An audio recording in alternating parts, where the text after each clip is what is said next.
Hi folks, welcome back to my channel once again. Today I'll be showing you how we can download the Packet Tracer, which is used for networking engineers. As networking engineers career has grown in the corporate sector, in IT sector, in various fields. So I think it's a good career. So if you think of, you are in the right place. So let's get started. So let's open our browser here, and then we will open this Cisco. Okay, so let's go for this 64-bit, and then we will go for the latest one. So let's go to this latest Packet Tracer to 2021, and as you can see here, the Packet Tracer 2021 64-bit is here. And if you want to see the older version also is here, but the newest one will be always on top. So select that. Right now the 7.3 is the latest one. So as you can see here, 7.3. So if you have done with that, so you can just click this download and you are good to go. So you just click that. For me, I'm not going to do because I've already downloaded, but it will take some times. But the here 146.88 MB, that much is the size only, so you don't have to worry so much that it's a small software. So I've already downloaded here on my desktop, so I'll just double click that and start the installation process. So let's wait a little bit as I fire up this Packet Tracer. So now we can see that it has pop up here. The first steps is like just to agree the license agreement, and then it's a straightforward. So just click next, and then this one is showing you where it will be placing. So it is in C drive, program file, Cisco Packet Tracer. Or if you want to change that, you can also browse and change the drive, different drive if you want to, but I just want to keep it as default as of now. So we click the next, and the name it is given there, keep as default, next. And if you want to launch on the desktop, you just click that, the shortcut. Or if you want to put in the quick launch shortcut, you can also tick that, but I'm going to tick only this on the desktop. Next, and then it's a very easy, and it's very lightweighted, easy to use, and I hope this students are very happy because it's with as a very small Packet Tracer, but it is very helpful for the students like networking engineers and even the Cisco engineers, because everything once installed, you are good to go. So I will highly recommend like to set up the Cisco lab is very expensive, but this Cisco Packet Tracer has made a huge improvement for the student to learn anywhere from your desktop, from your laptop. You don't need any internet connections. You can straight away go and learn it. So now we have done the installation, so we can click finish, and now we can start up our Packet Tracer here. So let's click that and we will start. So this is the new look once installed. Before it was like allow only to the Cisco those who are in the registered, but now it's good news that it is free, so you can use anyway without any problem. So we just click this, continue as a guest account. So now use that. So it will take some time, so let's wait. Countdown time like 15. Okay, so now it's done, it's confirmed. So this is the platform where you will be using various kinds of tools and devices that it is available here.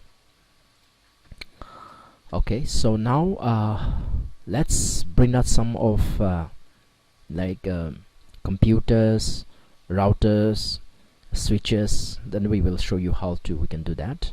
So first of all, this is a workplace where you will see all kind of like devices will pull out and you can start working ahead with that. So first of all, I just want to pull out some computers from here. So let's see, when you click this down here, you will see the pack here, PC, laptop, server, everything is there. So as of now, I just want to show you how. So this is a PC and I want another PC. Let's bring out 4 PC here, and maybe you want a laptop too. So okay, so we have 3 PCs on the other side and 3 PCs on the side, so total 6. And let's bring out 1 switch. So to bring out the switch, this is where you will be getting the switch, different type of switches here down. So now you click that and you select which switches you want to use. There are, so let's use this 24 port switch. So it's written here 24. 2950 is a Cisco switch, so 24 ports are there. So when you hover your mouse here, and you can see everything is dropping down, so you can see there are 24 ports. Okay, so now what we need is, we need a wire, so cable. So we just go click here and you will see different type of cables. Like this one is a automatic connect, this is a console cable, this is a copper straight cable, this is a cross cable, this is a fiber optics, this is a phone, and this is a coaxial, this is a serial cable, okay, this is a octal, and then this is our for the USB, and this is for the Internet of Things, IoT. So let's connect them. So to connect this, we need a straight through cable. So let's check this one and just click and choose this one, fast Ethernet, first one, and gives to the first one here. Again, the second goes to the second port, the third one also here and goes to the third port. Okay, so now I have connected 3 PCs. Okay, let's connect to the other side also. So let's go take the cable once again, fast Ethernet. Okay, so I'm connecting to the same switch. Okay, so now I can see that 6 computers are connected here. So now in order for them to communicate, you need an IP address.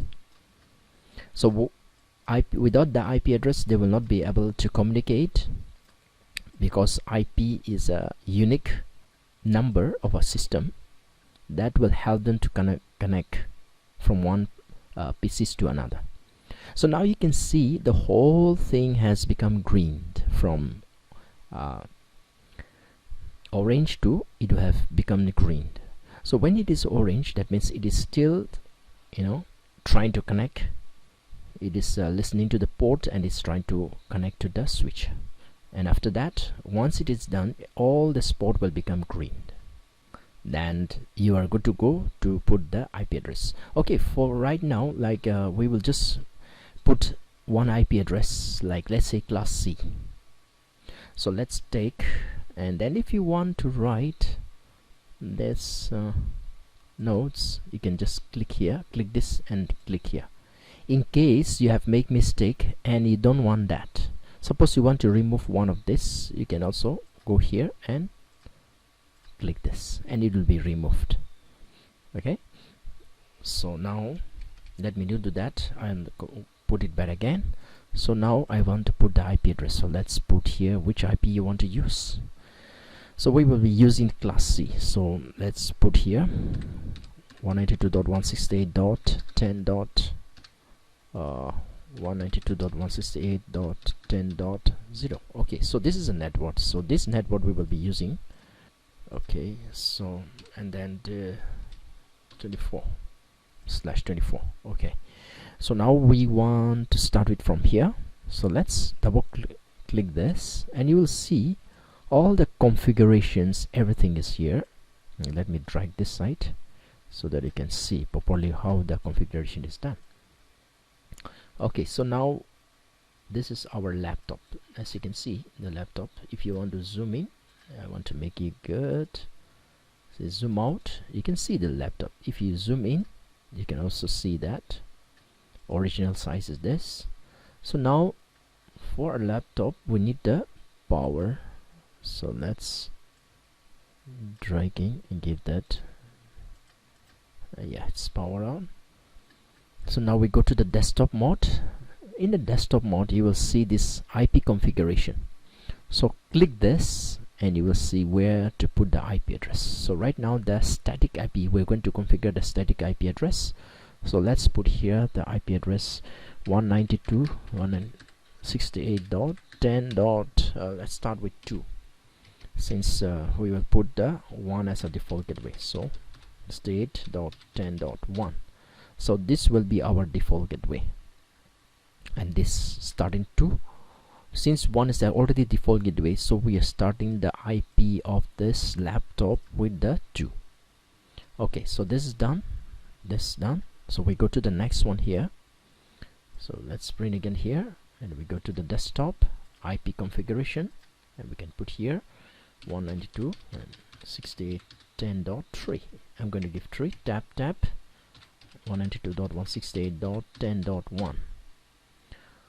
so this is done. The next computer, just go here again, desktop IP, then the next IP you can give serially, tap 192.168.10.1. since 1 is a default gateway, so since they are in the same network, so everyone should have the same default gateway so that they can communicate. Okay, so this is done. So let's go to the next one here. So 192.168.10.5, tap 192.168.10.1. so this one has got a 6. Now we will just give this one here 192.168.10.6, 192.168.10.1. okay, and the last one 192.168.10. what's this, 7. I'm pressing tab so that this line will come down to the next one, so that you don't have to worry about that. 192.168.10.1. so in this way, so now you can just close that. So now we have a local area connections in one single network of this class C, and now we will just see the ping command, whether this one will be able to ping this system, this one will be able to ping this system or not. That means, are they able to communicate with each other or not? So we're going to test that. So in order to test that, we'll just bring up this command here, and then we will just see, then we know what is this IP address. Okay, so to see the IP address, so you can see here your own IP address. So what is your IP address? So you just give the command called ipconfig. Okay, if you type this ipconfig, that will show you what IP address that you're using. So this is your IP address 2. Okay, this 2, and then I just want to ping this one or this one. Okay, so now you just print here and then click this, you want to see the IP address, so ipconfig. Okay, so this IP address is 7. So from 2 I want to check whether the connectivity is there or not, so I want to check. So let me ping from here. So ping. So you may be asking, what is this ping command? Ping command is nothing but it is a networking tools to check the connectivity between two computers or two devices, whether they are able to communicate each other or not. Okay, so we just want to check that, so we use this ping command. So we put the next computer IP address here, so that is 7. Okay, so now as you can see, there is a ping command replying is going on from this one, reply from 17 to this two, so it is good. So now these two computers, they are able to communicate with each other. In another way, like how you can check the connectivity is, you can also go and take this envelope here, shortcut. So you want to check this, print it here, and it shows here success. That means your ICMP package is going from here and it is communicating here. Okay, so let me check the next one here. Okay, it's communicating. What about this? Okay, what about this too? All right, so as you can see, all are the ICMP packages going and it is saying successful. Okay, so for example, if I want to remove one of these, what will happen? So I'll remove the IP address, so I'll put to DHCP and put to static once again. So I've removed the IP address. So let's check now whether I'll delete all these things also, and we will see whether this one will be able to communicate with this one or not, because he don't have IP address. So I'm going to use, I don't know his IP address, so I'm going to use this packet just to see. See, laptop has no functional port. Okay, there is no IP address, so that's why it's not able to communicate with this laptop. So in order to communicate from the network, what you need is IP address. Okay, so then what if I give any IP address of this one apart from this 192? Let me give class A IP address, let's say 10.10.10 dot, so let's say 2 tabbed, and let me give this different IP address. Now let's see whether they will communicate or not. Here, as you can see, it is failed. So that means our laptop is not able to communicate with that device. So if you are in the same network or local area connection, you should not give a different IP address, which is wrong. So we'll remove that. So we put DHCP and then we'll put back the IP address. 192.168.10.7 his IP address. Tap 192.168.10.1 is the IP address of the previous things. Okay, so now let's check again. Check. Now this time it is saying successful. So now the package is going on and it has been communicating to this device. So this is how we can use the packet tracer to, you can build your own lab in this workplaces, different workplaces. You can also do that and you can get the result immediately. So I hope this video has been informative for you, and I'd like to thank you. Please give your comment in the comment section below, and I'll see you in the next video.